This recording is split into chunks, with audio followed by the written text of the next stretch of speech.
بسم الله الرحمن الرحيم ومن أحسن قولا ممن دعا إلى الله وعمل صالحا وقال إنني من المسلمين.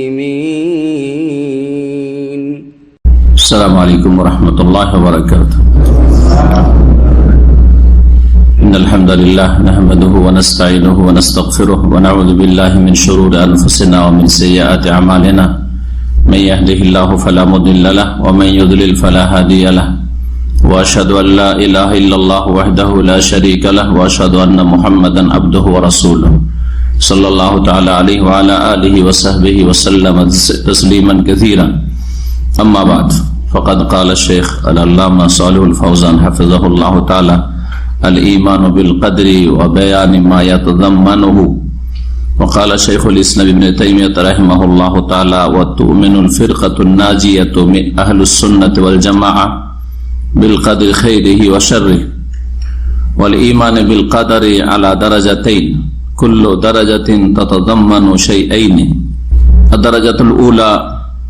فالدرجة الأولى الإيمان بأن الله تعالى عليم بما الخلق عاملون بعلمه القديم الذي هو موصوف به أزلا وأبدا، وعلم جميع أحواله من الطاعات والمعاصي والأرزاق والآجال، ثم كتب الله في اللوح المحفوظ مقادير الخلق.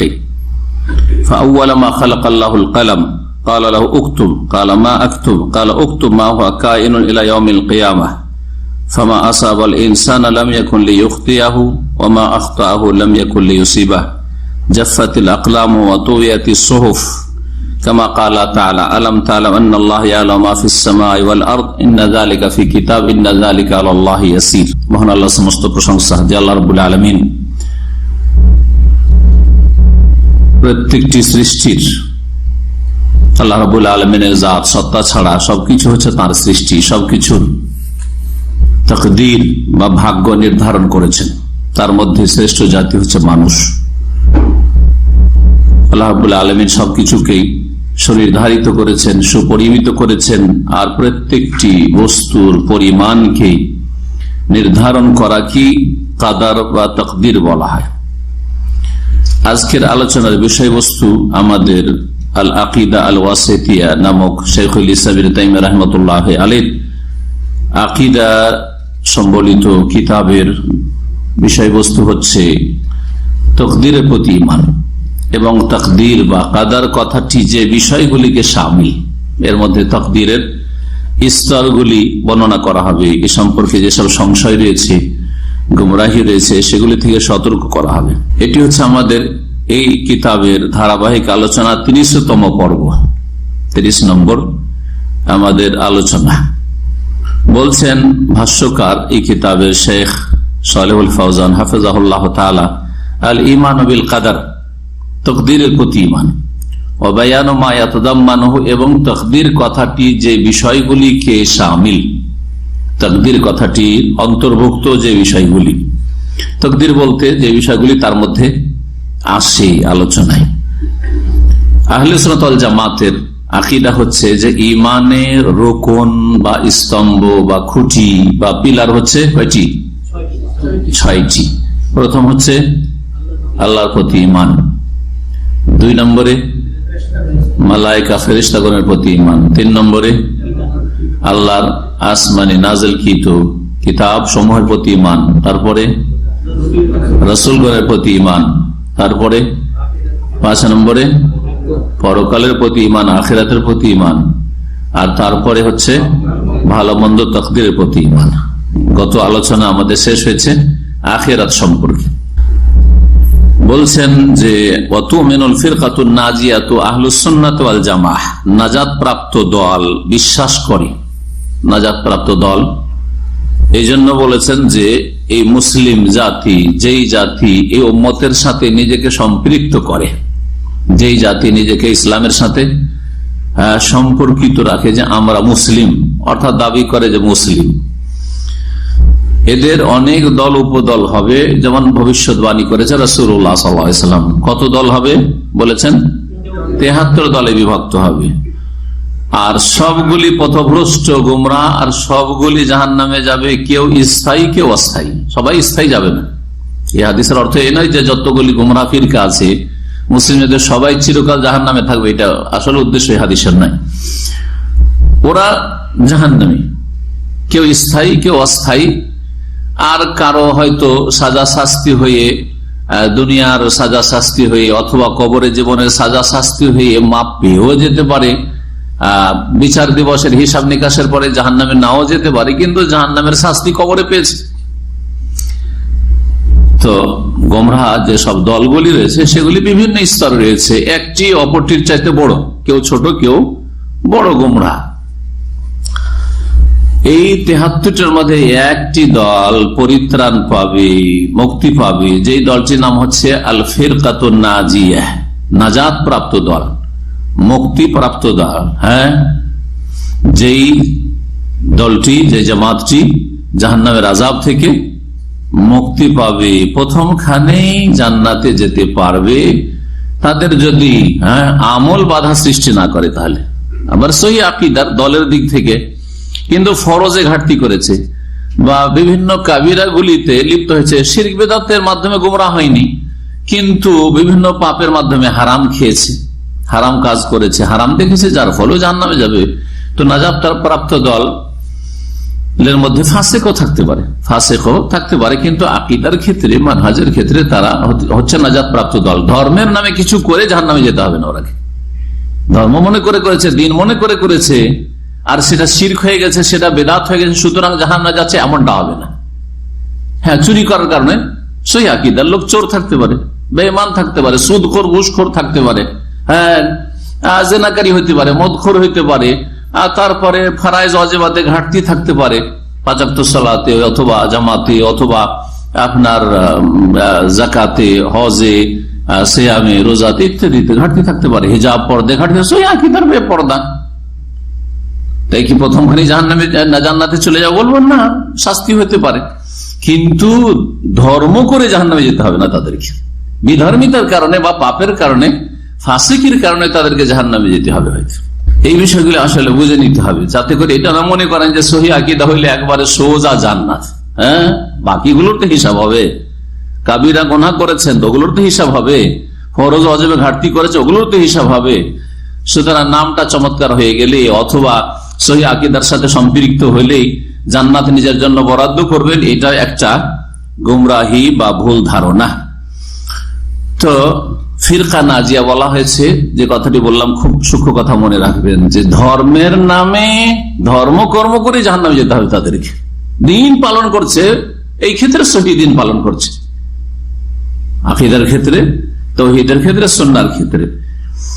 এই ফিরকা নাজিয়া যাদের অপর নাম হচ্ছে আহলুস সুন্নাত ওয়াল জামাআহ, যাদের আরেকটি নাম হচ্ছে যারা কোরআন সুন্নাহর অনুসারী, হ্যাঁ, সে আহলুস সুন্নাহ ওয়াল জামাআহ বলেন অথবা আসহাবুল হাদিস বলেন অথবা আহলুল হাদিস বলেন, এই নামগুলি সালাফে সালেহরা ব্যবহার করেছেন। যেমন ইমাম আহমদ রহমতুল্লাহ আলাইহি যখন এই সাহায্য প্রাপ্তি দলটি সম্পর্কে তাকে জিজ্ঞেস করা হয়, যেই দলকে আল্লাহ সাহায্য করবেন দুনিয়াতে, যেই দল নাজাত প্রাপ্ত, তখন তিনি বলেছেন ইল্লাম ইয়াকুনু আহলাল হাদিস ফালা আদরি মানহুম, সেই দলটি যদি আহলুল হাদিস মানে কোরআন সুন্নাহর অনুসারী, আহলুল হাদিস মানে নাম আহলে হাদিস নয়, আবার এটা আবার ভাববেন না যে নামটা আহলে হাদিস হইলেই কাজ হয়ে গেল, না না না, ভুল কথা। আকীদা, মানহাজে, আমলে যে কোরআন সুন্নাহর অনুসারী আহলুল হাদিস, আর তারপরে যদি নাম থাকে অসুবিধা নেই, কিন্তু শুধু শুধু নাম আর নামের সাথে কামের মিল নেই, ওইতে কাজ হবে না। ইল্লাম ইয়াকুনু আহলাল হাদিস, সেই দলটি যদি আহলুল হাদিস না হয়, মানে কোরআন সুন্নাহর অনুসারে, হাদিস যেহেতু কোরআন কারীমকে বলা হয়, হ্যাঁ, ফাইন্না আহসানাল হাদিসে বা খায়রুল হাদিসে কিতাবুল্লাহ, কোরআন কারীম হচ্ছে খায়রুল হাদিস, আর হাদিস হচ্ছে রাসূলুল্লাহ সাল্লাল্লাহু আলাইহি ওয়াসাল্লামের সুন্নাহ ও হাদিস। তো যদি আহলুল হাদিস কোরআন সুন্নাহর অনুসারী এই দলটি না হয়, ফালা আদরি মানহুম, তাহলে আমি জানি না যে আর কি হইতে পারে, মানে এই দলটি ছাড়া আর কোন দল হতেই পারে না যারা কোরআন সুন্নাহর প্রতি আমলকারী হবে। ইমাম আলী ইবনে আল-মাদিনী ইমাম বুখারী ওয়াস্তাদ তিনি বলেছেন যে হুম আসহাবুল হাদিস।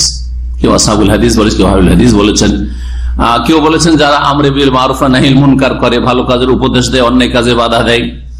বিভিন্ন উক্তি রয়েছে, কিন্তু সবগুলি এর সার কথা হচ্ছে যারা তারা সহি আকীদা এবং সহি মানহাজের উপর থেকে ফরজ ওয়াজিব আদায় করে, হারাম নাজায়েজ থেকে বাঁচে, এরা হচ্ছে ফিরকা আহলুস সুন্নাত ওয়াল জামাআহ, সুন্নাতের অনুসারী ওরা, নবী সাল্লাল্লাহু আলাইহি ওয়াসাল্লাম এবং সাহাবায়ে কেরাম খুলাফায়ে রাশিদিন আদর্শের অনুসারী।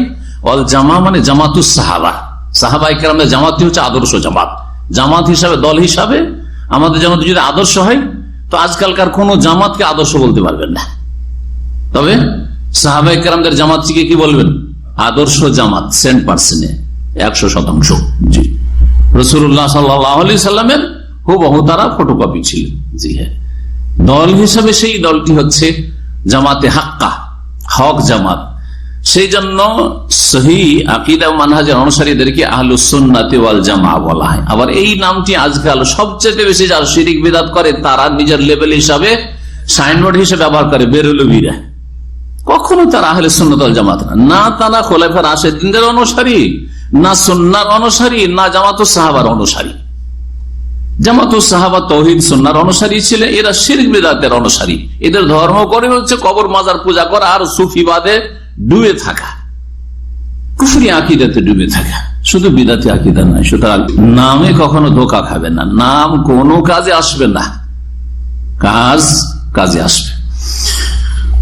আহলে সুন্নাত ওয়াল জামাত যেটি হচ্ছে ফিরকায়ে নাজিয়া, নাজাত প্রাপ্ত দল, বিশ্বাস করে কিসের উপর? বিল কাদরি, তাকদীরের প্রতি, খাইরিহি ওয়া শাররিহি, তা ভালো হোক অথবা মন্দ হোক। কখনো ভালো হয়, কখনো মন্দ হয়, একই লোকের। আমার কারো ভাগ্য ভালো হয়, কারো ভাগ্য খারাপ হয়, সবটাই বিশ্বাস করে। এবং বিশ্বাস করে কি বিশ্বাস করে? স্তরগুলির মাধ্যমে আমরা স্পষ্ট জানবো। আল্লাহ এই বিষয়টা জানেন, আল্লাহর ইচ্ছা অনুযায়ী, আল্লাহর ইচ্ছার বিরুদ্ধে না হয়, আল্লাহর অজান্তে হয় না, আল্লাহ রাব্বুল আলামিন এটাকে লিখে রেখেছেন, আল্লাহ সৃষ্টি করেন। এই চারটি কথা বলে, এই চারটাকে বলা হয় মারাতেবুল কদর, তাকদীরের স্তর, যেগুলি আমাদের আজকের আলোচনা ইনশাআল্লাহ আসবে। তার সাথে সাথে ভালো তকদিরে অহংকারী হইতে হবে না, আর খারাপ তকদিরে হতাশ হইলে হবে না, বা অসন্তুষ্ট হইলে হবে না।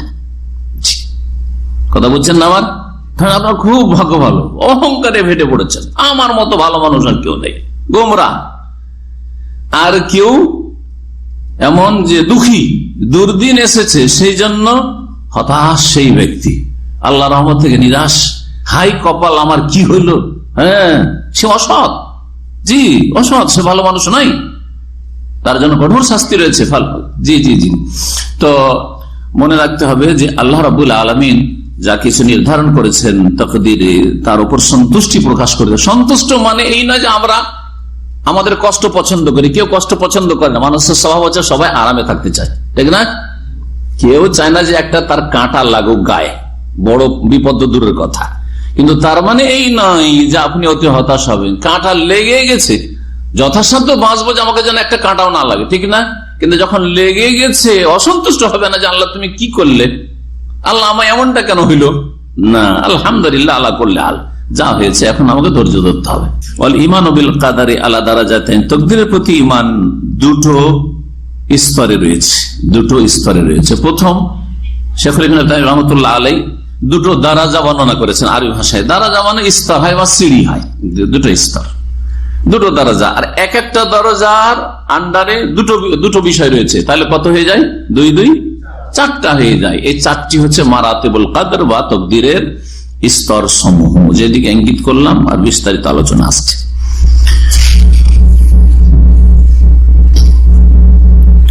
নাজাতপ্রাপ্ত দল আহলে সুন্নাত ওয়াল জামাত, এবং তারা ভালো মন্দ তাকদীরে বিশ্বাস রাখে। সুতরাং বোঝা গেল যে যারা ভালো মন্দ তাকদীরের প্রতি বিশ্বাস রাখে না, তাকদীর বলে কিছু নেই যদি কেউ বলে, তাহলে তারা আহলে সুন্নাত ওয়াল জামাত নয়। তাহলে আহলে সুন্নাতের জায়গায় তাদেরকে বলে আহলে বিদআত। কি বলবো তাদেরকে? আহলে বিদআত। তারা বিদআতি। আর সাহাবায়ে কেরামদের জামাতের অনুসারী নাই, তারা অন্য কোন জামাতের অনুসারী, গোমরাহ, পথভ্রষ্ট। তারা রাসূলুল্লাহ সাল্লাল্লাহু আলাইহি ওয়াসাল্লাম সুন্নাহর তরিকার অনুসারী নয়, আর রাসূল সাল্লাল্লাহু আলাইহি ওয়াসাল্লামের সাহাবায়ে কেরাম রাদিয়াল্লাহু আনহুমেরও অনুসারী নয়। তাই বলছেন শেখ সালেহুল ফওজান হাফিজাহুল্লাহ তাআলা যে এর দ্বারা বোঝা গেল ইশারাতুন ইলা আন্না মান লাম ইউমিন বিল কাদারি, কেউ যে তকদিরের প্রতি বিশ্বাস না করে, ফালাইসা মিন আহলিস সুন্নাত ওয়াল জামাত, সে আহলে সুন্নাত ওয়াল জামাত নয়। ওয়া হাযা হুয়া মুক্তাদান নুসুস, আর এটাই দলিল দ্বারা প্রমাণিত। যেমন জিবরাইল আলাইহিস সালামের সেই প্রসিদ্ধ হাদিসে সহিহ মুসলিমে রয়েছে, হাদিস নম্বর 9 শুরুতে রয়েছে সহিহ মুসলিমে, নবী করিম সাল্লাল্লাহু আলাইহি ওয়াসাল্লামের কাছে জিবরাইল আলাইহিস সালাম এসে 5টি প্রশ্ন করেছিলেন। প্রথম প্রশ্ন ইসলাম সম্পর্কে ছিল, 5টি খুঁটি বলেছিল রাসূলুল্লাহ সাল্লাল্লাহু আলাইহি ওয়াসাল্লাম। তারপরে ঈমান সম্পর্কে ছিল 6টি খুঁটি বা স্তম্ভ বলেছিল রাসূলুল্লাহ সাল্লাল্লাহু আলাইহি ওয়াসাল্লাম। ফামান আনকারাহু ফালাইসা বিমুমিন, এই তকদীরের প্রতি ঈমান হচ্ছে ফাজালাল ঈমান বিল কদরি সাদিস আরকানিল ঈমান, তকদীরের প্রতি ঈমান হচ্ছে ঈমানের 6ষ্ঠ স্তম্ভ, 6 নম্বর রুকুন খুঁটি। সুতরাং ফামান আনকারাহু, কেউ যদি অস্বীকার করে আমি তকদীর মানি না, ফালাইসা বিমুমিন, সে মুমিন মুসলিম নয়। কামা লাম ইউমিন বিগাইরি মিন আরকানি, যেমনই কেউ যদি বলে আমি আল্লাহ মানি না বা আল্লাহর একত্ব মানি না, তাহলে মুসলিম না, যে কাফের। কেউ যদি বলে আমি আল্লাহ মানি কিন্তু আমি ফেরেশতা মানি না, তাহলে কাফের। কেউ যদি বলে যে আমি জিবরাইলকে মানি না, বিশ্বাস করি না, তাহলে কাফের। কেউ যদি বলে যে আমি কোন এক রাসূলকে মানি না, তাহলে কাফের। লা নুফারিকু বাইনা আহাদিন মির রাসূলি, রাসূলগণের প্রতি ঈমানের ক্ষেত্রে আমরা কোনো পার্থক্য করি না। কেউ যদি বলে আমি তাওরাতটা আল্লাহর কিতাব এটা মানি না, তাহলে সে কাফের, মুসলিম না। আল্লাহর কিতাব বলে মানতে হবে, যেহেতু আল্লাহ তার কিতাব বলেছেন আসমানি কিতাব, কিন্তু তাওরাতের বিধান না রহিত হয়ে গেছে, সুতরাং মানা চলবে না। তাকদীরের প্রতি ঈমানের 2টো দরজা রয়েছে বললেন, আর প্রত্যেকটি দরজাতে 2টো বস্তু শামিল রয়েছে, এই কথাই না বললেন? তো বলছেন এর দ্বারা ইঙ্গিত করেছেন এইদিকে যে আন্নাল ঈমান বিল কদরি ইশতামিলু আলা আরবা'i মারাতিব, তাকদীরের প্রতি ঈমানের 4টি স্তর রয়েছে। সংক্ষেপে সেগুলি শুনে নেন, তারপর বিস্তারিত আলোচনা আসছে। প্রথম হচ্ছে ইলমুল্লাহিল আযালি বিকুল্লি শাই, আল্লাহর ইলমে আযালি, মানে এমন ব্যাপক জ্ঞান যার কোনো আদি অন্ত নেই, শুরু নেই, যে আল্লাহ অমুক কালে জানতেন না তারপরে জেনেছেন, এমনটা নাই। এটা হচ্ছে আজাল। আজাল মানে যার শুরু নেই, আর আবাদ মানে যার শেষ নেই, যার আদি অন্ত নেই। তাহলে আল্লাহর ইলমে আজাল, আমরা ইলমে আজাল এই কথা ব্যবহার করি। আজাল মানে সর্বদাই যে ইলম আল্লাহ রাব্বুল আলামিনের কি ছিল আর আছে আর থাকবে, এছাড়া আজালি আর আবাদি, এই 2টো শব্দ মনে রাখবেন। তো আল্লাহ যখন সবকিছুই সর্বদাই জানেন, এর অন্তর্ভুক্ত হচ্ছে যে আল্লাহ বান্দারা কি আমল করছে করবে তাও জানেন। বর্তমানে যেই বান্দারা দুনিয়াতে মানব জাতি আছে কি কাজকর্ম করছে আল্লাহ জানছেন না? জানছেন না? যেমন আল্লাহ এখন জানছেন, তেমনি যাদেরকে আল্লাহ এখনো সৃষ্টি করেননি, আগামীতে যারা সৃষ্টি হবে তারাও কি করবে দুনিয়াতে এসে আল্লাহ জানেন না? জানেন না? না, তাদের শুধু ওই বয়সটা কত, কোথায় জন্মিবে এটাই জানেন শুধু? না, ওরা যে জন্মিবে, জন্মার পরে সুস্থ না অসুস্থ, কতদিন বাঁচবে, আর কি কি কাজ করবে, কখন কোন ঘন্টায় কোন মিনিটে কোন সেকেন্ডে কি কাজ তাদের দ্বারা হবে, ভালো না মন্দ সবই আল্লাহ জানেন। সবকিছুকে শামিল আল্লাহর ইলম, এটা একটা ইলমুল্লাহ, সহজে কি বলবেন? আল্লাহর ইলম প্রথম স্তর। দ্বিতীয় স্তর হচ্ছে কিতাবাতুল্লাহ যালিকা, আল্লাহ যে সবকিছু জানেন, আবার এগুলো রেকর্ড করে লিখেও রেখেছেন লৌহে মাহফুজে, ফিল লৌহিল মাহফুজ, সুরক্ষিত ফলকে। তৃতীয় স্তর হচ্ছে মাশিয়াতুল্লাহ শামিলা, আল্লাহর ব্যাপক ইচ্ছা, মানে আল্লাহর ইচ্ছা সমস্ত কিছুকে শামিল। আল্লাহর ইচ্ছার বিরুদ্ধে কিছু হয় না, কিন্তু আল্লাহর বিনা হুকুমে কিছু হয় না, এটি গুমরাহি কথা। আল্লাহর হুকুম মানে এখানে শরঈ হুকুমের কথা বলছি। আল্লাহর হুকুম মানে যদি বলেন যে আমরুর কওনি, মানে ইচ্ছার অর্থ, সেটা আলাদা কথা, সেটা সূক্ষ্ম বিষয়। কিন্তু জনগণ কি হুকুম মানে কি বুঝে? হুকুম মানে নির্দেশ বুঝে, ঠিক কিনা? তো আল্লাহর বিনা হুকুমে, বিনা নির্দেশে কিছু হয় না। আল্লাহ নির্দেশ করেছে চুরি করো, আল্লাহ নির্দেশ করেছে জেনা করো, মদ খাও, আল্লাহ নির্দেশ দিয়েছেন যে কুফরি করো, নাস্তিক হও, আর মাজারে সিজদা করো নাকি? তো আল্লাহর বিনা হুকুমে গাছের পাতা নড়ে না, এ কথাটি কুফরি, এ কথা নয়। আল্লাহ হুকুম করেছে যে মাজারে সিজদা করো না। জনগণ যে হুকুমের শব্দটি বুঝে সেই অর্থে আমি আলোচনা করেছি এর আগে। কারণ একজন বিদাতি বক্তা আমার আল্লাহর বিনা হুকুমে গাছের পাতা নড়েনার উপর আপত্তি করেছে, সেই জন্য এটা বলছি ক্লিয়ার করে। হুকুম মানে জনগণ যেটা বোঝে সেটা হচ্ছে নির্দেশ। আর হুকুম মানে যেটা হচ্ছে মাশিয়াত, হ্যাঁ, আল্লাহর চাওয়া, আল্লাহর ইচ্ছা, সেটা সবকে সামিল, ভালো মন্দ কেউ। আল্লাহর ইচ্ছার বিরুদ্ধে কিছু হয় না। আল্লাহ যদি ইচ্ছা করতেন যে হইতে দেব না, তাহলে কিছু হইতো না। বোঝা গেছে কিনা? পাপ হইতে দেব না, পাপীকে জন্মিতে দেব না, তো পাপী জন্মিত নাকি? না গায়ের জোরে জন্মে গেছে, গায়ের জোরে পাপ করছে নাকি? না, আল্লাহ ওই ক্ষমতা ওদের শরীরে দিয়ে রেখেছেন, কিন্তু আল্লাহ এই ক্ষমতাকে প্রয়োগ করতে বলেননি পাপের ক্ষেত্রে, যে তোমার ক্ষমতাকে পাপে প্রয়োগ করো। তো মাশিয়াতুল্লাহ আশ-শামিলা ওয়া কুদরাতুহু তাম্মা লিকুল্লি হাদিস, যা কিছু ঘটছে সবকিছু আল্লাহ চান, ব্যাপক চাওয়ার ভিত্তিতে, এবং আল্লাহর ক্ষমতাধীন, আল্লাহর ক্ষমতার বাইরে ঘটছে না। আমাদের ক্ষমতার বাইরে প্রায় সবকিছুই ঘটছে। আপনার ক্ষমতা আপনার স্ত্রীর উপর চলে না, আপনার ক্ষমতা আপনার ছেলে মেয়ের উপর চলে। যতক্ষণ চোখের সামনে, খুব যদি আপনি জোর দেখান, তা আপনার চোখের সামনে আপনার স্ত্রী আপনার বিনা হুকুমে এদিক সেদিক নড়তে পারছে না, ঠিক না? তারপরে তো পাকায় চলে যাচ্ছে, যাও তোমাকে মানি না, ঠিক কিনা? আর এখন যে এখানে এসছেন আর বাড়িতে স্ত্রীকে রেখে এসছেন, আপনি বলে যাই তুই বাইরে যাবি না, ও গিয়ে যদি মার্কেটে ঘুরে, আর যদি সমুদ্র বিচে ঘুরে অথবা পার্কে ঘুরে, আপনার করার কি আছে? অথবা গেট খুলে দিয়ে কাউকে ডেকে গল্প করে, আপনার করার ক্ষমতা আছে? তা আপনার ইচ্ছার বিরুদ্ধে হয় না? সবকিছু করতে পারে আপনার ইচ্ছার বিরুদ্ধে, কিন্তু আল্লাহর ইচ্ছার বিরুদ্ধে কিছু ঘটে না। চতুর্থ স্তর হচ্ছে আল খালক, খালকুল্লাহ। তাহলে খুব সহজ ভাষায় এবার শুনেন। প্রথমটা হচ্ছে ইলমুল্লাহ, আল্লাহর ইলম, সবকিছু শামিল। তারপর এটি হচ্ছে কিতাবাতুল্লাহ, আল্লাহ রেখে রেখেছেন। তৃতীয় হচ্ছে মাশিয়াতুল্লাহ বা ইরাদাতুল্লাহ, আল্লাহর ইচ্ছা, আল্লাহর ইচ্ছার বিরুদ্ধে কিছু হয় না। 4 নম্বর হচ্ছে খালকুল্লাহ বা ইজাদুল্লাহ, আল্লাহর সৃষ্টি। 4 নম্বর হচ্ছে আল্লাহর সৃষ্টি, আল্লাহ সবকিছুকে সৃষ্টি করা। আল্লাহর সৃষ্টি ছাড়া কোনো কিছু সৃষ্টি হয় না। তো বলছেন 4 নম্বর হচ্ছে ইজাদুল্লাহ লিকুল্লিল মাখলুকাত, আল্লাহ সমস্ত সৃষ্টিকে কি করেছেন? অস্তিত্ব দানকারী বা সৃষ্টিকর করেছেন।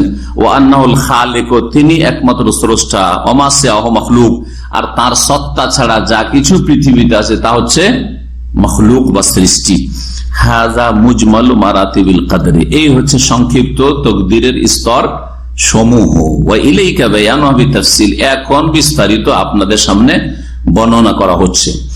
বলছেন শেখ সালেহ ফাওজান হাফিজাহুল্লাহ তাআলা, মারাতিবুল কদর, এখন তাকদীরের স্তরগুলি শাইখুল ইসলাম ইবনে তাইমিয়া রাহমাতুল্লাহ আলাইহির কিতাব আকীদা ওয়াসিতিয়া থেকে শুনুন। বলছেন আদ-দারাজাতুল উলা ওয়া মা তাতাযাম্মানুহু, প্রথম দরজা। ইবনে তাইমিয়া রাহমাতুল্লাহ আলাইহি প্রথম তাকদীরকে 2 দরজায় ভাগ করেছেন। 2 দরজা মানে 2 সিঁড়ি বা স্টেপ, 2 ধাপ, 2 ধাপ বলতে পারেন। প্রথম ধাপে 2 আর দ্বিতীয় ধাপে 2, তো 2 2 4টা, এই 4টা বয়ান করলাম। প্রথম ধাপ হচ্ছে, আর ওতে যা শামিল, বলছে সাদ-দারাজাতুল উলা, প্রথম ধাপ হচ্ছে আল ঈমানু বিআন্নাল্লাহ তাআলা আলিমুন বিমা খালাকা বা বিমা আল খালকু আমিলুন। বলছেন আল্লাহ রাব্বুল আলামিন তিনি সবকিছুই জানেন। কি সম্পর্কে? বিমা আল খালকু আমিলুন, যে সৃষ্টি জগৎ কি কাজ কর্ম করবে, করেছে ওটাও জানেন অতীতে, আর করছে ওটাও জানেন, আর করবে ওটাও জানেন, যে কে কি করবে। সৃষ্টির আগে থেকে সব সময় তিনি জানেন, সব সময়। সৃষ্টির কতকাল আগে থেকে জানেন এই কথা বলতে পারেন না। লিখেছেন কখন? হ্যাঁ, আসমান জমিন সৃষ্টির 50,000। তাহলে এটার একটা শুরু, লিখার একটা কি ছিল? শুরু ছিল। কিন্তু আল্লাহর জানার কিন্তু শুরু ছিল না, সর্বদাই তিনি জানেন, এটা কথা মনে রাখতে হবে। তো বলছেন যে সৃষ্টি জগৎ যা কিছু আমল করবে বা কর্ম করবে, আমল মানে তো আমরা বুঝি ধর্মীয় আমল না, ধর্মীয় কাজ কি করবে আর দুনিয়ার কাজ কি করবে, কে কতটা ইমানদার হবে, কে কতটা নামাজি মুসল্লি হবে, কে কতটা সিয়াম পালন করবে, কে কতটা যাকাত দাতা হবে, কে কতটা হজ করবে, কে কতটা উমরা করবে, কে কতটা নেক কাজ করবে, কে কতটা পাপ করবে, আর কে কতটা রুজি রোজগার করবে, আর কে কতটা শ্বাস নেবে, সবকিছু লেখা আছে এবং সবকিছু আল্লাহ জানেন। প্রথমটা হচ্ছে আল্লাহ জানেন বিইলমিহিল কাদিম, তার এমন জ্ঞান দ্বারা যার কোনো আদি নেই, শুরু নেই। কাদিম মানে কাদিম মানে প্রাচীন হয়, কাদিম মানে পুরাতন হয়। তো এখানে প্রাচীন পুরাতন কথাটি বেমানান লাগছে। তো কি বলবো আমরা?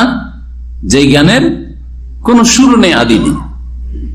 আল্লাযী হুয়া মাওসুফুন বিহি আযালান ওয়া আবাদান, যেই জ্ঞান, যেই ইলম আল্লাহ রাব্বুল আলামিনের গুণ সর্বদা, আজাল থেকে আবাদ পর্যন্ত, চিরকাল তিনি আলিম, আর চিরকাল তিনি আলিম থাকবেন, সর্বদাই ছিলেন এবং থাকবেন।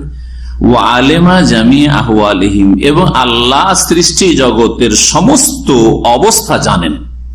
মিনাত তাআতি ওয়াল মাসি, ভালো এবং মন্দ, কে ভালো কাজ কতটা করবে, আর মাসি কে পাপ কাজ কতটা করবে, সব জানেন। ওয়াল আরজাক, রিজিক কে কত পাবে আর কোথায় পাবে, আর কি রিজিক পাবে, কে তার বিদ্যা দিয়ে, কে তার ব্যবসা দিয়ে, কে হাতের কাজ দিয়ে, কে দিন মজুর করে, সবই জানেন আল্লাহ।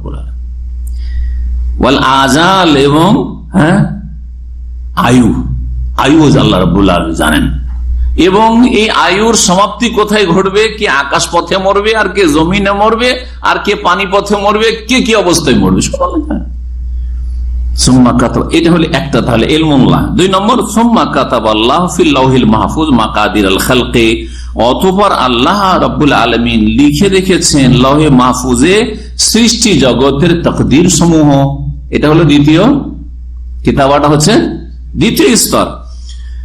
এই লিখাটা কেমন করে হইল, এই মর্মে সে হাদিসটির দিকে ইঙ্গিত করছেন যা নবী করিম সাল্লাল্লাহু আলাইহি ওয়াসাল্লাম থেকে বর্ণিত। ফাআউয়ালা মা খালাকাল্লাহুল কলম, সর্বপ্রথম আল্লাহ রাব্বুল আলামিন কি সৃষ্টি করলেন?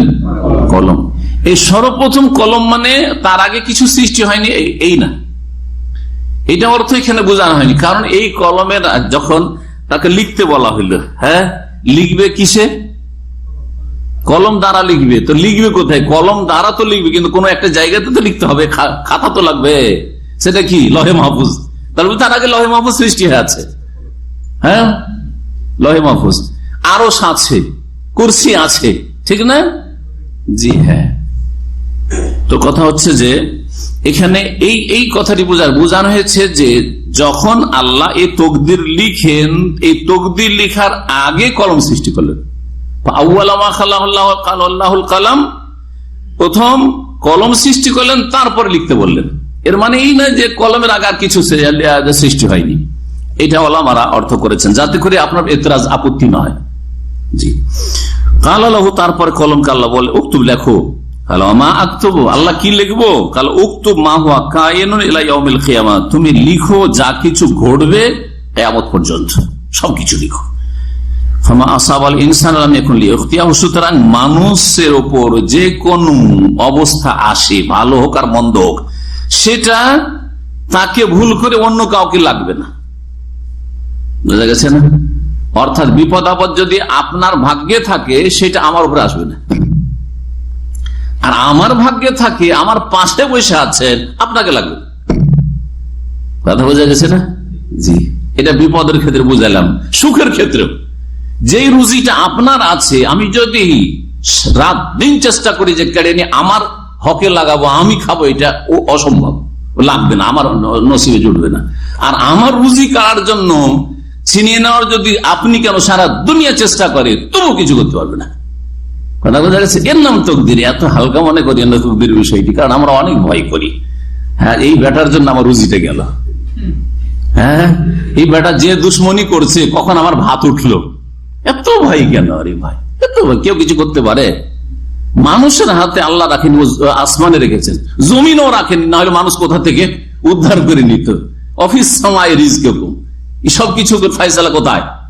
আকাশের ওপর। ওখানে মানুষ যেতেই পারবে না, দুশ্মন যেতেই পারবে না। কথা বোঝা গেছে?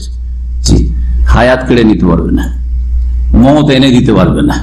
অনেকে মরার জন্য হাই হাই করছে, মরে যেতাম ভালো হইত, মরছে না, তখন আত্মহত্যা করতে যাচ্ছে। আত্মহত্যা করতে গিয়েও মনে করছে মরে যাবো, কিন্তু মরলো না। কেমন করে বেঁচে গেল? হচ্ছে না? আবার কেউ মরতে চায় না, জীবনে যেন মরণ না আসে, ও তাড়াতাড়ি মরে গেল। বলছেন যে মানুষের ওপর যা কিছু আসে, সেটা তাকে ভুল করে অন্য কারো কাছে যাবে না। আপনার রুজি আমার কাছে ভুল করে আসবে না। আর আমার রোজি আপনার কাছে ভুল করে যাবে না।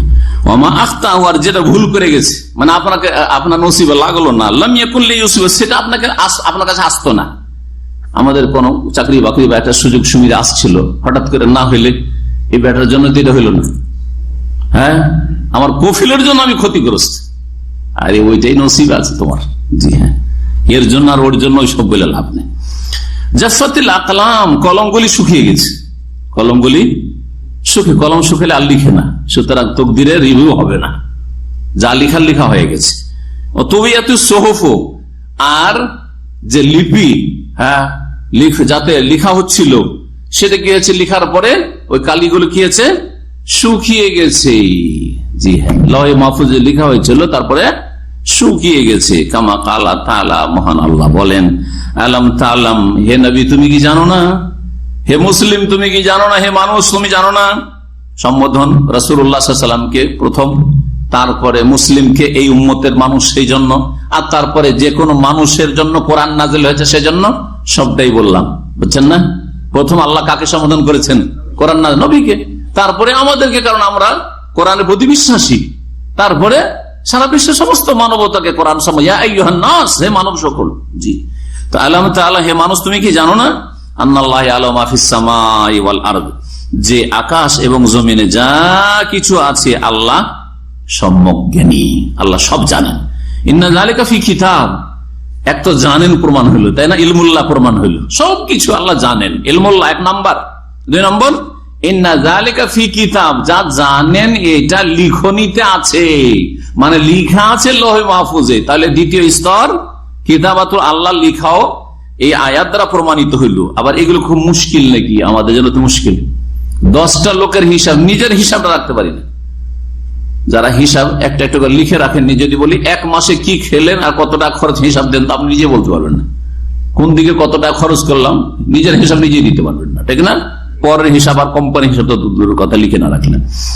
কিন্তু আল্লাহ বলছে ইন্না যালিকা আলাল্লাহি ইয়াসির, এসব আল্লাহর জন্য সহজ, জানাও সহজ আর লিখে রাখাও সহজ। সূরা হজর আয়াত নম্বর 70।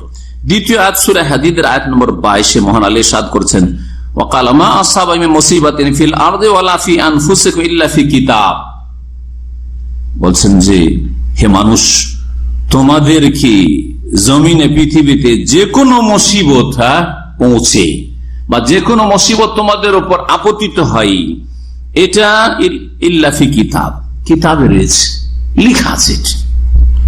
এমন কোন মুসিবত নেই, মা নাফিয়া শাব্দিক অর্থ করি, মা আসাবা মিন মুসিবাতিন ফিল আরদে, পৃথিবীতে এমন কোন মুসিবত আসতে পারে না জমিনে, ওয়ালা ফি আনফুসিকুম, আর তোমাদের জানের ক্ষেত্রে, প্রাণের ক্ষেত্রে কোন মুসিবত বিপদ আপদ আসতে পারে না, ইল্লা ফি কিতাব, যা আসে তা লেখা আছে, লিখনিতে আছে। কখন আল্লাহ লিখেছেন, মিন কাবলে আন নাবরাহা, সেসবকে সৃষ্টি করার পূর্বেই এটা লেখা আছে, সবকিছু সৃষ্টি করার পূর্বে, এমনকি আসমান জমির সৃষ্টিরও অনেক পূর্বে। ইন্না যালিকা আলাল্লাহি ইয়াসির, এসব হচ্ছে আল্লাহর জন্য বড় সহজ। ইবনে তাইমিয়া রাহিমাহুল্লাহ কথাগুলির তরজমা সংক্ষিপ্ত এবং ব্যাখ্যা শেষ করে দিই, তারপরে বিস্তারিত শেখ সালেহ ফৌজান হাফিজাহুল্লাহর ভাষ্য থেকে শোনাবো, যাতে আরো স্পষ্ট হবে। ওয়াহাযা তাকদীর আত-তাবিউ লিইলমিহি সুবহানাহু ইয়াকুনু ফি মাওয়াদি'a জুমলাতান ওয়া তাফসীলা, বলছেন যে এই যে আল্লাহ রাব্বুল আলামিনের পক্ষ থেকে তাকদীর যা নির্ধারিত রয়েছে, ভাগ্য সুনির্ধারিত রয়েছে, যা আল্লাহর জ্ঞানের আওতাভুক্ত, আল্লাহর জ্ঞানের এলমের বাইরে নাই, আল্লাহর এলমের তাবে মানে তার আন্ডারে রয়েছে। এটা কখনো কখনো সংক্ষিপ্ত হবে আর কখনো কখনো বিস্তারিত, কখনো কখনো সংক্ষিপ্ত আর কখনো কখনো বিস্তারিত। জুমলাতান মানে সংক্ষিপ্ত আর তাফসিলান মানে বিস্তারিত। এই জন্য হোলসেলকে জুমলা আজকাল বলা হচ্ছে, একসাথে উঠিয়ে দিয়ে দিলাম, একটা একটা করে দেখলেন না কি আছে না আছে, একসাথে উঠিয়ে একবারে কার্টুনকে কার্টুন উঠিয়ে দিয়ে দিবেন না, জুমলা। তো জুমলাতুন মানে সংক্ষিপ্ত। ফাকাদ কাতাবা ফিল লাওহিল মাহফুজ মা শাআ, প্রথম আল্লাহ রাব্বুল আলামিন সুরক্ষিত ফলকে লৌহে মাহফুজে যা চেয়েছেন, যেভাবে চেয়েছেন, যার জন্য যতটা চেয়েছেন লিখে রেখেছেন। ওয়াইদা খালাক, আর যখন আল্লাহ সৃষ্টি করেন, জাসাদাল জেনিন, ভ্রূণের দেহকে, শরীরকে। ভ্রূণ বুঝেন তো বাংলায়, বাংলা বুঝেন আর বাংলার স্বাধীনতা, কি দিয়ে তর্জমা করবো? হ্যাঁ, জেনিন। জেনিন ভ্রূণ। পেটে মা যখন গর্ভধারণ করে, হ্যাঁ, যখন পজিটিভ আসে তখন 40 দিন কি থাকে? শুক্র থাকে, শুক্রবিন্দু। তারপরে দ্বিতীয় 40-এ জমাট বাঁধা রক্ত হয়, আর তৃতীয় 40-এ মাংসপিণ্ড মুজগাতুন হয়, আলাকাতান নুতফাতান আলাকাতান তোম্মা মুজগাতান। তারপর গোস্তের টুকুর বা পিণ্ড হয়, গোস্তের লুথরা পিণ্ড, গোস্ত পিণ্ড। এই গোস্ত পিণ্ড এটা হচ্ছে ভ্রূণ। ধীরে ধীরে ধীরে ধীরে কি হচ্ছে? বাড়ছে, ওইটা রং পরিবর্তন হচ্ছে, অবস্থার পরিবর্তন ঘটছে। যখন 3 4 12 120 দিন, 340 বললাম না, 340 120 দিন হলো, তখন কি হয়ে যায়? ফেরেশতাকে আল্লাহ পাঠান যে 4টা বিষয় লিখো এখন ওর। এটা তফসিলি। সংক্ষিপ্ত হচ্ছে যে প্রত্যেকটা বস্তুর তকদির আল্লাহ লৌহ মাহফুজে লিখে রেখেছেন। এটা হচ্ছে জুমলাতান, সংক্ষিপ্ত তকদিরের প্রতিমান। বোঝা গেছে? আর তাফসিলান হচ্ছে এই যে প্রত্যেকে নিজ নিজ মাতৃগর্ভে যখন আপনি ভ্রূণ হিসাবে প্রথম অবস্থায় যখন এসেছেন, 120 দিন যখন হয়েছে তখন আপনি জেনে, তারপরে যখন আস্তে আস্তে বাড়ছে, এই 250 গ্রাম থেকে 500 হলো, 500 থেকে 700 800, 1 kilo 1.5 kilo 2 kilo 2.5 kilo 3 kilo, এখন ভূমিষ্ঠ। যতদিন ভূমিষ্ঠ হয়নি এটার নাম হচ্ছে জেনিন। বোঝা গেছে না? জেনিন। তো যখন আল্লাহ এই ভ্রূণের দেহ সৃষ্টি করে 120 দিন হয়ে যায়, তারপর তখন আস্তে আস্তে কি হয়? গোস্তের ভিতরে হাড্ডি হয়, আর হাড্ডির উপর তখন গোস্ত যেন পোশাকের মতো পরিধান করিয়ে দেওয়া হয়, আর আস্তে আস্তে ওজন বাড়তে থাকে। লিখা কাবলা নাফখি রূহি ফিহি, তাতে আত্মা ফুঁকে দেওয়ার পূর্বে বাসা ইলাইহি মালাকান, ফেরেশতাকে আল্লাহ পাঠান। একজন ফেরেশতাকে আল্লাহ পাঠিয়ে দেন এই দায়িত্ব দিয়ে। কি দায়িত্ব? ফায়ুমারু বিআরবা'i কালিমাত, 4টি কথা লিখে দেওয়ার জন্য হুকুম করা। অথচ তকদির তো লৌহ মাহফুজে লেখা আছে, ওটা হচ্ছে জুমলাতান, সংক্ষিপ্ত লেখা আছে। লৌহ মাহফুজে কি লেখা আছে? সংক্ষিপ্ত লেখা আছে। এখন তাফসীল, এটা হচ্ছে উমরি, জি, এটা হচ্ছে আপনার আয়ুর। জি হ্যাঁ, কি লেখা হয়? ফায়ুকালু, ওই ফেরেশতা বলে আল্লাহ কি লিখবো? বলে উকতুব রিজকাহু, ও রিজিক লিখো। রিজিকের মধ্যে আয়ু, রিজিকের মধ্যে রুজি, খাদ্য, পানি, সুস্থতা ইত্যাদি। জি হ্যাঁ, ও আজালহু, রিজক একটা রিজক তাহলে খাবার দাবার ধরে না, কারণ আজালও বলেছে আলাদা করে। তো রিজক মানে তাহলে তার খাদ্য পানীয় ইত্যাদি, যে ভোগের সামগ্রী, এক কথায়। ও আজালহু, এবং তার আয়ু, বয়স কত, বয়স চলে আসলো। ও আমালহু, এবং তার আমল, কাজকর্ম, কি কাজ করবে সে, শিক্ষিত না অশিক্ষিত? শিক্ষিত তো কোন ময়দানের শিক্ষিত, তার পেশা কি হবে, আমল, দুনিয়ার আমল। ও শাকিউন আম সাঈদুন, তারপরে দ্বীনি আমল, সে আল্লাহর অনুগত না অবাধ্য ইত্যাদি। আমল সৎ না অসৎ আমল, পাপী না ভালো, এগুলো আমলের অন্তর্ভুক্ত। তারপরে শেষ পরিণামে ওয়াশাকিউন আও সাঈদুন, শেষখানে 80 বছর বয়সে বা 60 বছর বয়সে যখন মৃত্যুবরণ করছে, সে বদনসিব না খুশনসিব। শাকিউন মানে হতভাগা, বদবখত, বদনসিব, শাকি। আর সাঈদুন মানে ভাগ্যবান, ভাগ্যবান, ভাগ্যবান কিনা। অনেক সময় আমল করেছেন অনেক, কিন্তু শেষকালে নিজেই খারাপ আমল করলেন, আল্লাহর দোষ নাকি? সারা জীবন ভালোই করে গেলেন, সহি আকীদার লোক ছিলেন আপনি, আর মাশাআল্লাহ দিনের পাবন্দি করেছেন, ফরজ ওয়াজিব সবকিছু আদায় করেছেন। শেষ জীবনে কোন অসৎ চক্রের পাল্লাই পড়ে গিয়ে মাজারে সিজদা করে আসলেন, তারপরে মত হয়ে গেল। চিরকাল আমল বরবাদ হইল না? হইল না? দোষ চাপাবেন আল্লাহর উপর, এতদিন ভালো কাজ করলো, দোষ আল্লাহ নাকি? না ওই লোকের দোষ? কারণ অনেকে নিজের দোষ খুঁজে পায় না, আল্লাহর উপর দোষ চাপায়। সারা জীবন এই লোকটা ভালো কাজ করলো, শেষখানে এরকম হয়ে গেল, তাহলে আমল করে লাভটা কি? আরে কে করলো কাজটা? আল্লাহ জবরদস্তি করেছে না তুমি করেছো এই কাজ? সারা জীবন ভালো থাকলে না কেন? অনেকে কিন্তু আছে 40 বছর জেনার কাছে যায়নি, আর নোংরা 40 50 60 বছর বয়সে জেনায় লিপ্ত। দোষ আল্লাহ না দোষ ওই লোকের? বলেন। জি হ্যাঁ, তো কথা হচ্ছে যে শেষখানে শাকিউন আও সাঈদুন, বদনসিব না খুশনসিব, ওয়া নাহওয়া যালিকা ইত্যাদি ইত্যাদি। ফাহাযা তাকদীরু, এই যে তাকদীরটা, এই 4টি বিষয়ের কথা।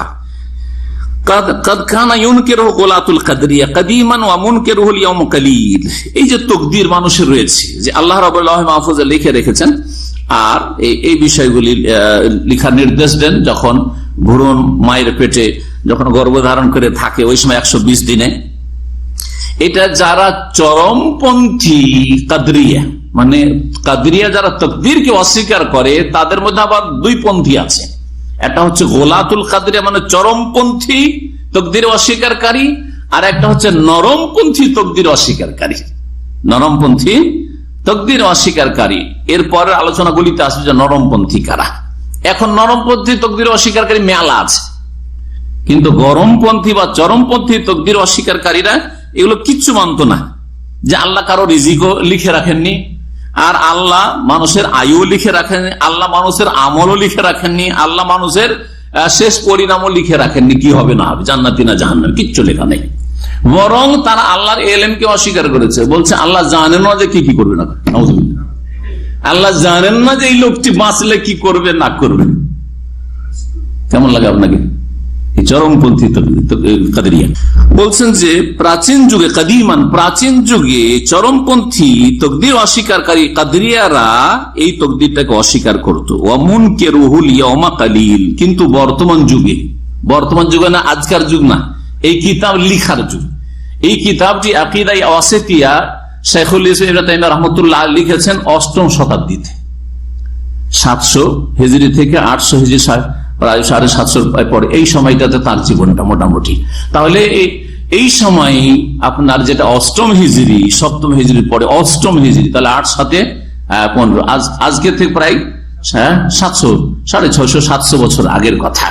তখনকার যুগে বলছেন চরমপন্থী যারা কাদরিয়া, প্রাচীন যুগে এর আগে যারা ছিল, তারা এটা অস্বীকার করতো যে আল্লাহ কিছু জানেন না, কে কি করবে না করবে ও দিবে, আল্লাহ জানেন না, আল্লাহ সৃষ্টি করে দিয়েছে।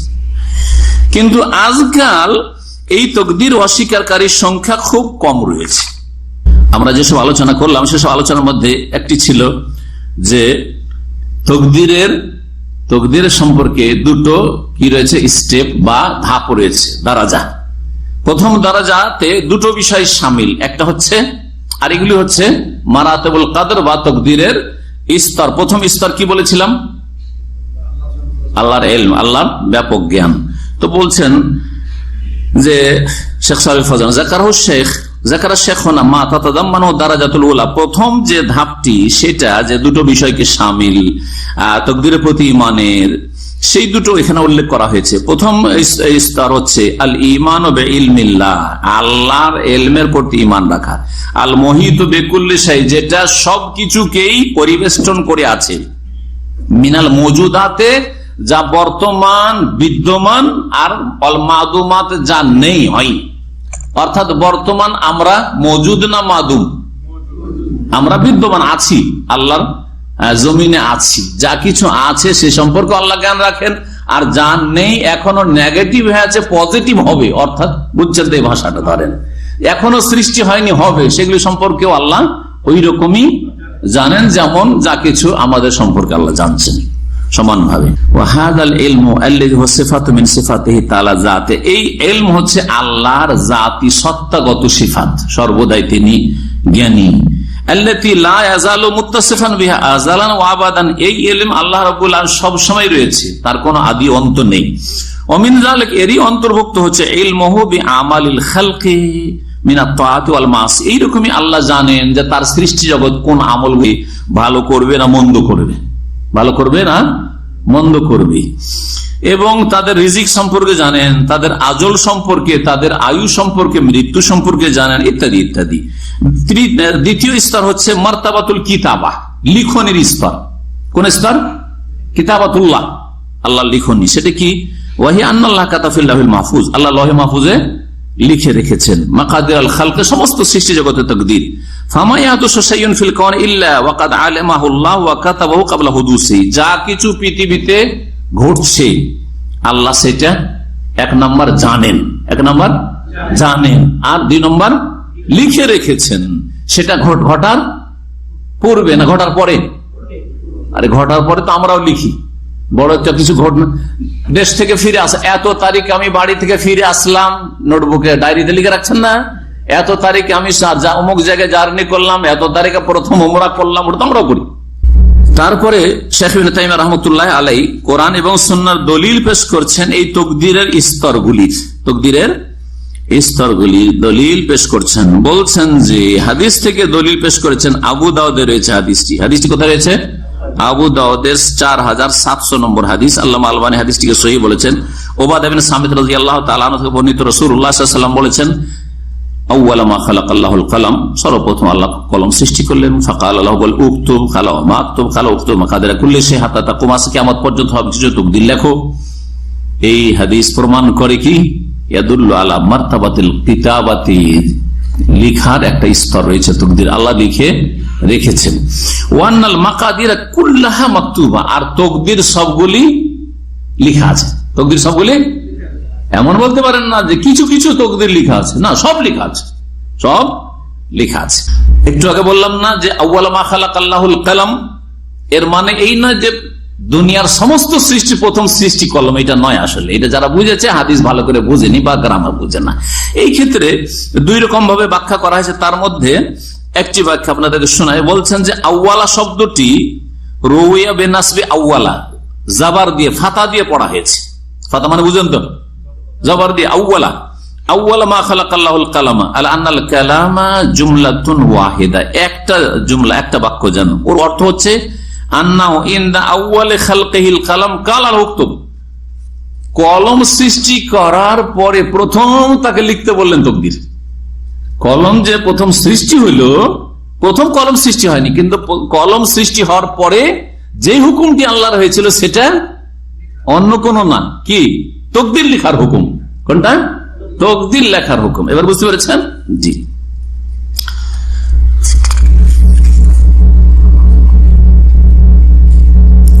আর যদি ওটাকে আউয়ালও পড়া যায়, কেউ আউয়ালও পড়েছেন, তখন ওর মানে হবে যে সর্বপ্রথম আল্লাহ কলম সৃষ্টি করেছেন। যখন এইরকম হবে তো মেলা এইরকম হাদিস এসছে, প্রথমে এইটা। তো এইরকম যদি অর্থ নেওয়া যায়, তখন আর একভাবে সমন্বয় ওলামারা করে, সেটা হচ্ছে যে যেই বস্তুগুলি বা যেই বিষয়গুলি আগে আগে হয়েছে সেগুলির মধ্যেকার এটা একটা, সেগুলির মধ্যেকার একটা। যেমন আমরা অনেক সময় বলি 2-4 জন মোটামুটি একসাথে 1 মিনিট 2 মিনিটের আগে পরে এসছেন মসজিদে হোক অথবা ইসলামী সেন্টারে, আপনারা প্রথম 5 জন এসেছেন, কেউ 10 সেকেন্ড আগে, কেউ 10 সেকেন্ড পরে, আর বাকি সব পরে এসছে, ঠিক কিনা? এটা উদাহরণ দিচ্ছি, বুঝেন ভালো করে। আপনারা 5 জন যারা ওই 5-10 সেকেন্ড বার 1 মিনিট 2 মিনিটের আগে পরে এসেছেন, সবাই বলছেন আমি প্রথম এসেছি। কি বলছেন? আমি প্রথম এসেছি। মিথ্যা বলছেন নাকি?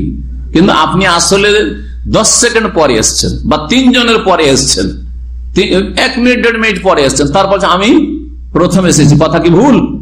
যারা প্রথম এসছে তাদের মধ্যেকার আমি একজন। এর মানে হয় মিন আউয়ালে মানজা, এর মানে হয় যারা প্রথম এসেছে তাদের অন্তর্ভুক্ত আমি একজন, এই অর্থ হয়ে থাকে। যেই বিষয়গুলি বা যে বস্তুগুলি আল্লাহ সর্বপ্রথম সৃষ্টি করছেন তার একটি হচ্ছে, প্রথম দিকের সৃষ্টি হচ্ছে কলম, এই অর্থ করা যেতে পারে। দ্বিতীয় একটা ব্যাখ্যা, হাদিসে এতটুকু শুধু হাদিস, কিন্তু উক্তুব মাকাদিরা কুল্লি শাই হাত্তা তাকুম, কিয়ামত পর্যন্ত সবকিছুর তকদির লিখো।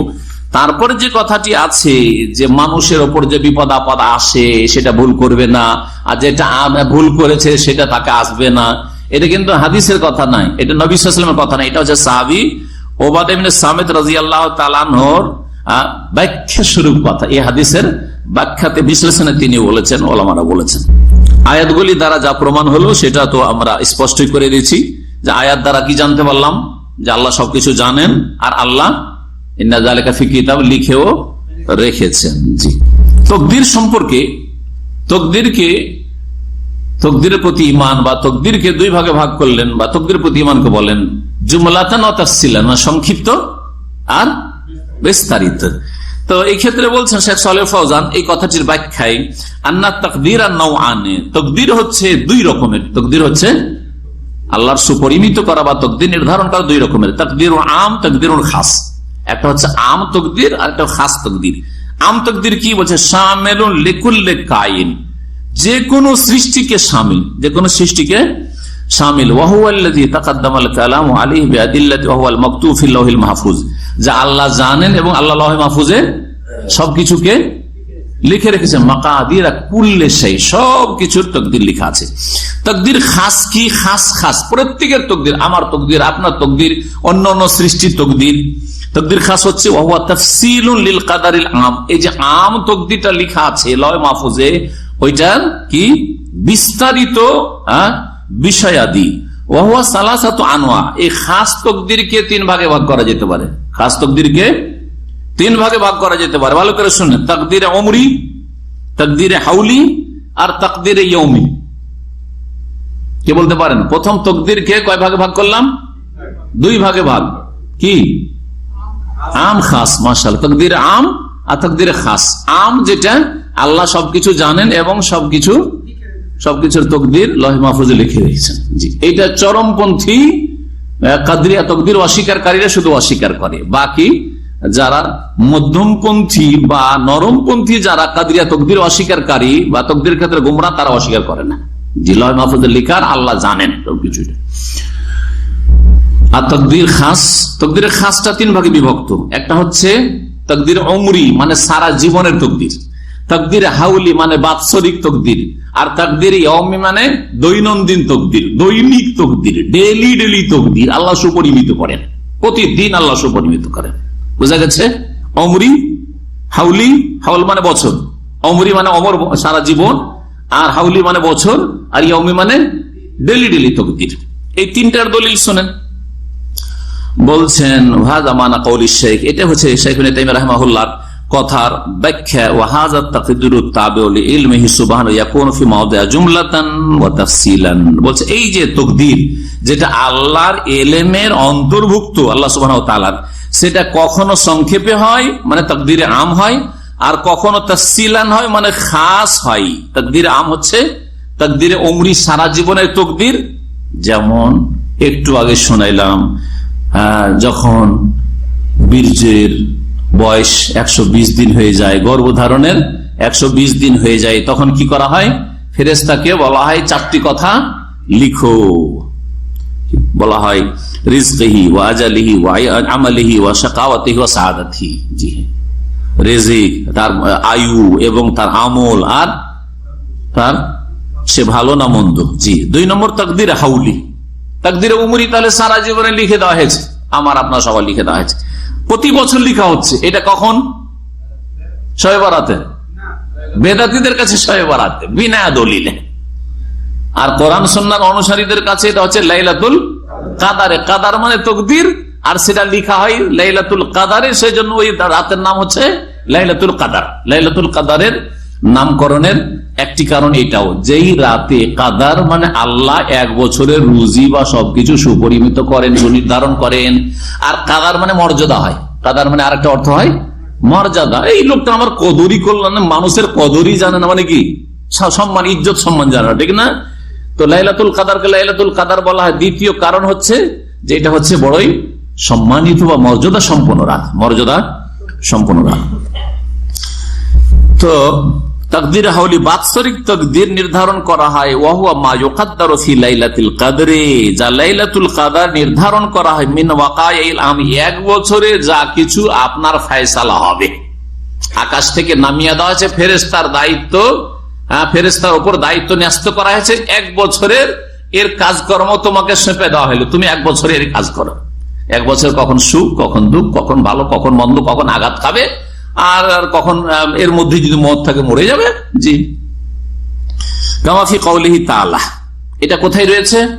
যেমন সূরা দুখানের আয়াত নম্বর 4, শুরু থেকে পড়েন, হামিম ওয়াল কিতাবিল মুবিন ইন্না আনজালনাহু ফি লাইলাতিন মুবারাকা ইন্না কুন্না মুনজিরিন ফিহা ইউফরাকু কুল্লু আমরিন হাকিম। এই 4 নম্বর আয়াত। ফিহা, এই বরকতের রাতে, ইউফরাকু, চূড়ান্ত ফয়সালা করা হয়, 1 বছরের তাকদীর নির্ধারণ করা হয়, কুল্লু আমরিন হাকিম, প্রত্যেক প্রজ্ঞাময় বা হিকমতপূর্ণ কাজের। আমার মানে কাজ, প্রত্যেক হিকমতপূর্ণ কাজের। আল্লাহর প্রত্যেকটি কাজে হিকমত আছে। আমার আপনার জীবনে যা কিছু ঘটছে এগুলোর ফয়সালা কোথায় করা হয়? কোন দিনে, কোন রাতে? ফিহা, ওই বরকতময় রাতে। বিস্তারিত আর সংক্ষিপ্ত। সংক্ষিপ্ত মানে তাকদীর আম, ব্যাপক তাকদীর।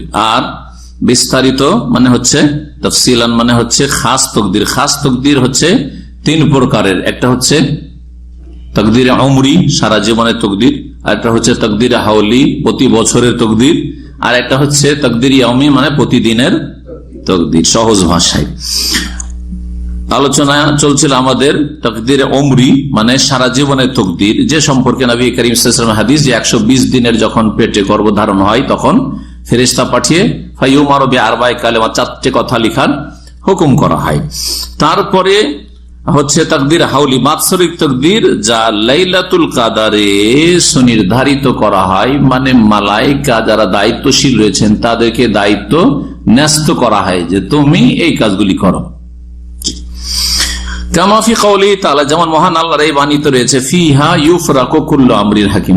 ফিহা ইউফরাকু কুল্লু আমরিন হাকিম, সূরা দুখানের আয়াত নম্বর 4। আল্লাহ বলছেন যে তার আগের আয়াতে কি রয়েছে, ইন্না আনজালনাহু ফি লাইলাতিন মুবারাকা, নিশ্চয় আমি কোরআন নাযিল করেছি বরকতময় রাতে।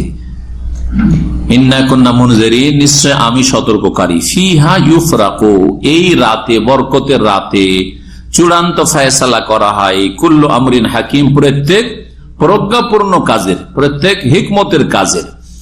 আর মানুষের জীবনের প্রত্যেকটি অবস্থাতে হিকমত রয়েছে, আল্লাহ যা কিছু ঘটাচ্ছেন এগুলির ফয়সালা করা হয়। এই আয়াত প্রমাণ করে যে লাইলাতুল কাদার হচ্ছে তকদির বাৎসরিক তকদিরের রাত বা ভাগ্য রজনী। কি বলে এটাকে? ভাগ্য রজনী। তাহলে ভাগ্য রজনী শবে বরাতকে বলবেন, এটা বেদাতি কথা। আর ভাগ্য রজনী যদি লাইলাতুল কাদারকে বলেন তো এটি হচ্ছে কোরআন সুন্নাহ ভিত্তিক কথা। আর সেটাও তকদির হচ্ছে বাৎসরিক তকদির। কি এটা? বাৎসরিক তকদির। তাহলে আপনার অন্যান্য দলিলগুলির সাথে আপনার দ্বন্দ্ব বাঁধবে না, যারে আসমান জমি সৃষ্টি 50 বছর আগেও তকদির লিখা আছে, আবার মায়ের পেটে যখন 120 দিনের হয় তখনও তকদির লিখা হয়, আবার লাইলাতুল কাদারে তকদির লিখা হয়। কেমন কথা চলছে? বোঝা গেছে এবারে? জি হ্যাঁ। তাহলে এক একটা প্রকারকে বোঝানো হয়েছে। যেটা আসমান জমির সৃষ্টির 50,000 বছর আগে লহে মাহফুজে লেখা হয়েছে সেটা হচ্ছে তকদিরে আম, ভালো করে বোঝেন। আবার তকদিরে আম আর তকদিরে খাস হচ্ছে এখন সারা জীবনের তকদির লেখা হয়েছে, যে এই দিন 120 দিনের আপনি আমি মায়ের পেটে হয়েছি সেদিন লেখা, এটা হচ্ছে তকদিরে অমরি, সারা জীবনের তকদির। আর বাৎসরিক তকদির লাইলাতুল কাদারে ভাগ্য রজনী এতে লেখা হয়। আর তাকদীরে ইয়াউমি সম্পর্কে সূরা রহমানের আয়াত নম্বর 29 মহান আল্লাহ ইরশাদ করেছেন, কুল্লা ইয়াউমিন হুয়া ফি শান, প্রত্যেক দিন, প্রতিদিন, হুয়া আল্লাহ, ফি শানিন, নিজ কাজে লেগে আছেন। প্রতিদিন আল্লাহ নিজ কাজে লেগে আছে। আল্লাহর হুকুম হচ্ছে দাও, দিও না, হইও না, কোন ইত্যাদি। তাকদীর ইয়াউমি সম্পর্কে বলছেন, হুয়া মা ইউকাদ্দারু মিন হাওয়াদিসিল ইয়াউম, প্রতিদিনের যা কিছু ঘটনা ঘটছে, মিন হায়াতিন, কারো হায়াত, অমতিন, কারো মত, কারো বাড়িতে সুখ, কারো বাড়িতে দুঃখ, হ্যাঁ, ওয়াইজিন, কেউ সম্মানিত, ওয়াজুল্লিন, কেউ লাঞ্ছিত, কেউ সম্মানিত, কেউ লাঞ্ছিত, কেউ নামছে, কেউ উঠছে, কেউ আমির, কেউ গরিব, জি, কেউ সুস্থ হয়ে